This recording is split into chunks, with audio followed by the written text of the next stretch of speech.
Sang Correa, 41, is linked in reports to have been a member of a feared paramilitary unit known as the Junglers. Evidence before the country's Truth and Reconciliation Commission suggests that the notorious military unit took direct orders from former President Yahya Jammeh during his rule, operating outside the army's chain of command. Well, Mr. Correa is said to have entered the United States in 2016 as a bodyguard for Gambia's vice president on a trip to the United Nations, but did not return home.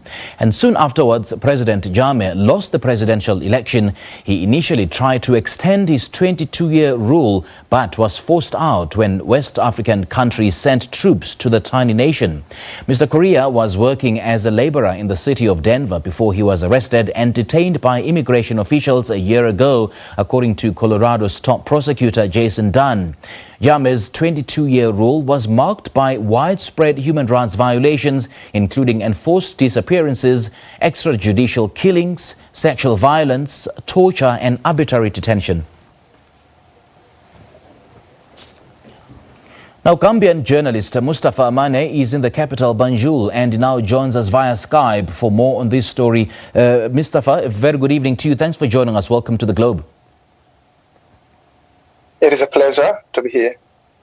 For purposes of understanding this discussion, let's first start by, giving us an analysis as to who Michael Sang Correa was or is. Michael Sang Correa is among the most feared paramilitary, or we call them junglers in the Gambia here. They are the former President Yahya Jammeh's hit squad. So Michael Correa left the Gambia to the United States of America, where he was living very comfortably before he was arrested last year and for immigration purposes. And later they understand that he is part of those who were accused of torturing and killing during the past 22 years. Well, we know that he was working as a laborer in the city of Denver in the United States. So how was he found? I mean, was he a wanted man? And did the U.S. officials work collaboratively with the Gambian officials? Yes, Michael Correa is a wanted man in the Gambia. And for the U.S., yes, he is someone that the U.S. needs. He is accused of killing 2 U.S. Gambian citizens, Alaji Joe and Alaji Cisse and Ibu Joe. These are 2 Gambians in the United States of America who came for holiday in the Gambia. And through the TRRC, that is the Truth, Reconciliation and Repatriation Commission, we found out that Michael was part of the people who butchered these 2 U.S. citizens. So United States understand how severe the issue is. He was very unlucky to be in the United States where 2 of their citizens was part of the assassin. And he was part of the Junglers. So who are the Junglers? And we know that they acted on on a directive from former President Yahya Jammeh. But just who are they? Are they still in existence in the Gambia? The Junglers are the most feared personnel ever living in the Gambia. They acted directly from the commandment, from the former president. They are military officers and some are the police officers, but they have no boundary. They do whatever they do and they go free with it. They don't have any respect for private officers. They don't have any skill. That is their one. And that is the worst part of it. Well, since the change of the government in 2016, most of these junglers fled the country. And some who were here were all arrested. And they were detained for 2 years before appearing at the Truth and Repatriation Commission. And Sang Correa, who fled the country, wasn't lucky because those who are here in the Gambia and testified before the commission are living with people now before the Truth and Reconciliation will make a recommendation. So those junglers living in the Gambia are still living with the Gambians. They are not in jail, even though they have been in detention for 2 years, but now they don't know what to do with them. Even though they confessed them by killing a lot of people, this includes the 44 Ghanaians who were said to be people going for Europe through the irregular migration. But according to their stories or testimonies on TRRC, they said those people were, they history of Gambia. So that is the worst part of it. Well, we understand that he was charged, he was wanted for mass atrocities and crimes against humanity back in the Gambia. But just to be more specific, what are some of the charges that have been slapped against him? Yeah, among the charges that is slapped against Michael Correa is torturing. This is number one thing that they have been known to. They are known for torturing. And they are known for all human rights violations, torturing to so many killers. And Michael, he was arraigned by so many of his teammates that are junglers. Michael is among the most brutal junglers among them. And hearing or seeing that he is charged for torture is something that is a relief for so many Gambians, and the Gambians have been cheering about that. So that alone, to many victims, is something that, well, they have hope that at least justice will serve. Because those in the Gambia here who are living back with their people, many victims feel like they have been betrayed because they feel those people should not be living within the community because they have confessed that they kill people. And the best place for them should be the central prison. But they are living with people, they are living normally. So what happens now? Is it going to be tried in the United States, or is it going to be extradited back to the Gambia? And if so, does the United States have an extradition treaty with the Gambia? The Gambia government, through the Ministry of Foreign Affairs, yesterday made a press release, and they made it very clear that they don't talk about extraditing Michael to Gambia. What they talk about is they are going to cooperate with the United States of America and to make sure that all the necessary evidence or document that they need regarding the allegation will be presented. And they are going to work with them closely to make them face he's already a wonder in the Gambia. So they are going to cooperate with them and to make sure that everything goes smoothly.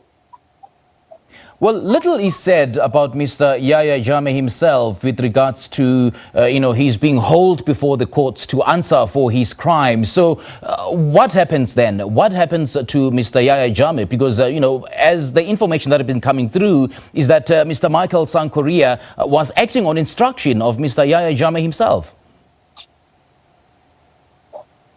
For now, all the junglers, including Michael Correa, are saying that they are acting under instruction from Yaya Jammeh.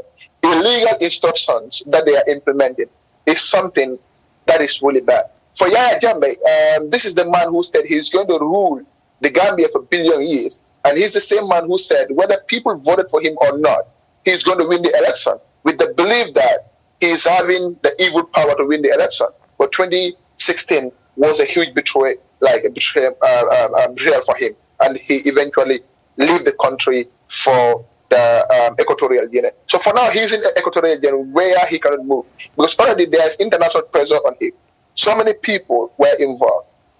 The victim center in the Gambia here is working closely with the UN, with so many organizations that are international organizations, and working towards bringing Jammeh to justice. So there is even a hashtag going on bringing Jammeh to justice. But again, the supporters of the president are saying that Jammeh is coming back to Gambia.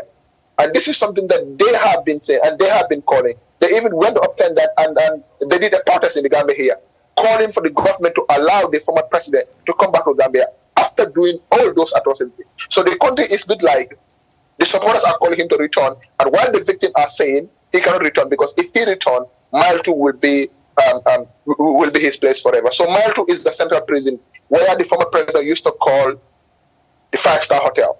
He used to call the Mile 2, that is the central prison, 5-star hotel, because he used to put all his opponents there. Anyone that speak against him usually spend the rest of his life in that notorious prison. Mustapha, more details about their activities have now come to light at the ongoing Truth, Reconciliation and Reparations Commission. Any groundbreaking information or details that have emerged from this? Yes, just day before yesterday. This was just 2 days ago.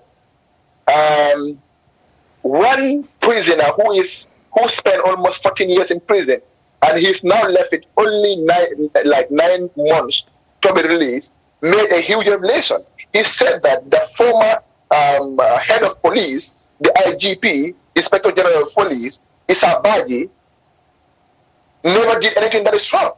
And the same man testified against Issa Baji, saying that Issa is a drug dealer. Issa gave them weapons to break shops. He said that he was doing that because the former president, including the High Court judge, and then the head of Gambian Intelligence Service and the police head are the people who are calling him to say or to tell lies against this innocent man. And this innocent man nearly loses his life. So this is kind of the things that we are hearing. And they don't only reveal that, they reveal we have seen mass graves. We like Gambians, like sometimes they will say the kids will not even listen to TRC because of the gruesome human rights violations that have already took place. Chopping people. The two Americans that I'm talking about, according to the revelation from the junglers themselves, their bodies were chopped into pieces. So this is among the things that we are hearing from TRC.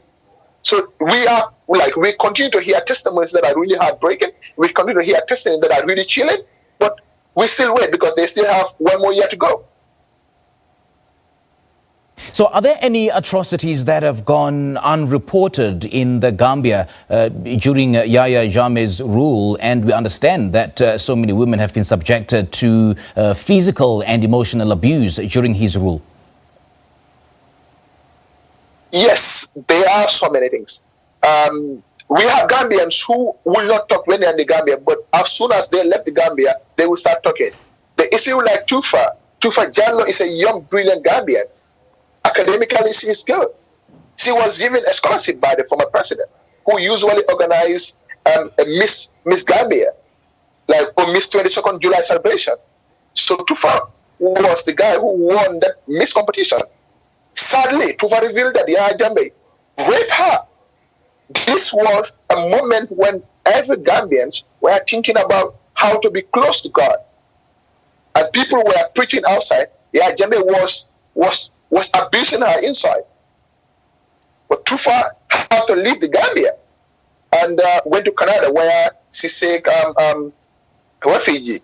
Not only Tufa, but we have been hearing about the Ghanaians who were massacred, who were killed for just using the Gambia waterway to go to Europe. People have been hearing it, but the information was never verified, because anyone who talk about Jammeh have to leave the country or you will be killed. But now, through the Truth and Reconciliation, all those things were brought to knowledge, and many Gambians believe that it happens because it's something that the man is capable of doing. Because Yahya Jammeh is someone who don't care, because he made a statement before he left the country. There is a tribe in the Gambia, Mandinka tribe, which amounted to more than 50% of the population. And he said that if those tribes didn't take their time, he's going to kill them all and bury them 9 feet. That is a genocide tribe from the president, who continued to lead the people with iron fist.